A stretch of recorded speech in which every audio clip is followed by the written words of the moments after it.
shopping, whether for services or products, is a significant part of our daily lives. Encounters with our hairdressers, bartenders, retailers often go beyond consumption. They can be educational, supportive, even therapeutic, and occasionally very memorable.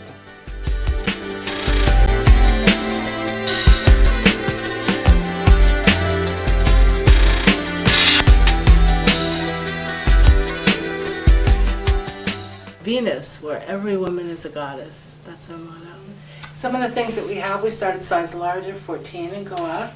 So we have dresses, and this is our dress area. This is Venus's leather area. This is where we keep most of our bustiers, corsets, blouses. We sell a lot of lingerie, and sometimes it's new, sometimes it's not. This actually gets bigger, it stretches.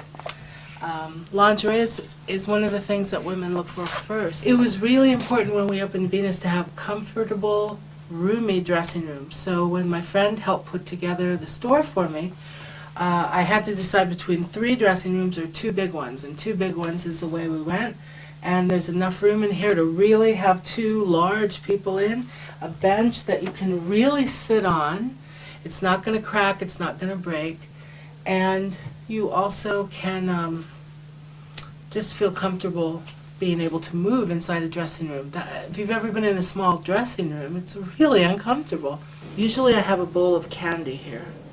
Now, having a bowl of candy at a store is not that odd, maybe. Having a bowl of candy at a fat girl store is really odd. You just don't see it. Or you might have diet candies or something. I usually have a bowl of chocolate, whatever, Hershey's Kisses, something. None of that, diet stuff at all. I have art around here that's just around women.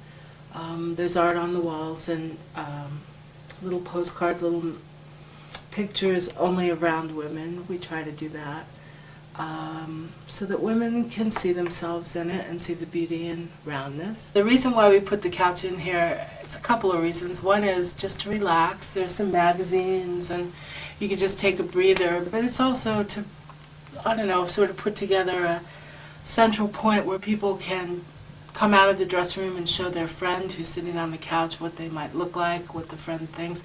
It just adds a more relaxing, less stressful, more comfy, kind of cozy atmosphere, I think, to the shopping experience. The biggest thing that's unique in the store as far as sex toy shops go, or even just sex shops go, is that, well, number one, we're not sex toys in the back of a Jack Shack. The whole feeling of the place is more about fun and less about, it's so much less seedy. One of the interesting things about this store is that we've got one window with a drape behind it because that's our display window, but the other window is open and the door it's not blocked out.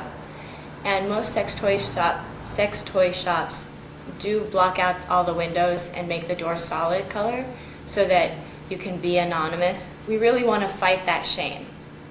We don't want this to be a place that you come to and are ashamed to be at. The owners made a conscious decision to introduce people slowly to the more controversial and possibly uncomfortable sexual realms. So it starts with massage oils and comic books, things like that. And then as you move further in, there's the lube and the condoms. Then there's a whole bunch of art books and some photo books. The recommendation card says, Toys and Babeland recommends Laxus. It's rechargeable. In front of the TV, cuddled in bed, it's my cordless best friend. Gives good back rubs too. I'm thinking about asking it to marry me. If only it could do dishes. So we just try to be fun and give people an idea of what we really, really like in the store. There's the dildos along one wall, and then the butt toys, and then the bondage and sensation gear. You could feasibly come in here and never hit something that would embarrass you. Before I experienced this store, I had never walked into a sex toy store and not felt like I needed a trench coat and a pair of dark glasses. This place, we get women sneaking in on their lunch break, you know. What makes Toys and Babeland unique from other places is I feel like when you walk in the store, you have a sense of I don't want to say community right off the bat, but you have a sense of you're walking into someone's living room. You can really hang out at Toys and Babeland. It seems odd to me that, over 30% of the population is a larger size, and yet everything out there is not for a larger size. I know that I have become a fat activist in the process of having the store, that I've said the word fat more times than I ever would allow myself to do in my whole life, and taken that word back and empowered that word and watched how people react when you say fat. It's just incredible. We all know this. Everyone knows this. Men, women, skinny, fat. Everyone knows that word is so charged. I began to see that other people would come in and they would cry. Or they would come in and they would go to the small sizes. We started size 14, but they might have been a size 22, but they would go right only to the small sizes and then say things like, "See, I told you nothing would fit me," and they'd walk out. And as soon as I watched them, I realized that this wasn't about clothes at all. It was about their image with their body and the clothes that they wore. There's like an arena of life that fat people don't go to. They're going to wait till the dress fits, till they feel better, till they look better. We all do that. And I feel like there's the stage, and I'm sort of the usher that helps them get down there. You know, we educate women all the time. We have a bulletin board. We have lots of information about where you can go for, just a zillion things that have to do with being round and heavy in our community, and all positive stuff.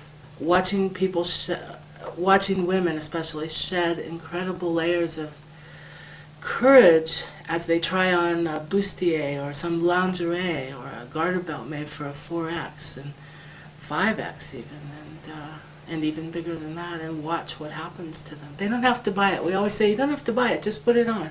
And they see themselves in something they maybe have fantasized about, and something happens to them. When you put a woman in a leather bra, her cleavage becomes something else. It's very sexy all of a sudden. It's not just the cleavage that's there in the bra. And it's leather, so it's a little spicy. And God forbid you should be spicy if you're fat. And you put a woman in this, and she begins to see that she can be sexy in a conventional way, which may or may not be something everybody wants, but it's nice to be able to have the choice. Letting women try it on is a big step, because not only do they see how it feels, but they go, oh, this is how it looks, this is how it goes. I mean, years and years of reading and looking at pictures in magazines, you finally get to try something on. That's a big deal. That'd be like seeing chocolate ice cream for years and years and years, and then finally tasting it. You know, you never tasted it before. I wish I didn't need to make a living, because the idea first is to get women to try it and wear it and feel, just watch their face go, oh, they stand up straighter, or maybe not, it's a sexy thing. The transformation's amazing. The mission of Toys and Babeland is to help all people grow in their sexuality. Of course, it would be nice if we could afford to have, one person working for each customer. You just have time to deal with not only the issue at hand, what product they're going to buy, but also the issues behind that. We find ourselves talking about things like failing relationships. This is the last-ditch help for our sex life kinds of things. People call here, they ask for advice. People come in here, women come in here who want to try new things, or who have never had an orgasm, or who have specific medical conditions, or have new lovers, or old lovers, or tired lovers, or no lovers. It's not just a toy store. I mean, we're definitely looked on as a community resource. I fully believe that we fill a very necessary niche, because there are a lot of people who get bad information from friends.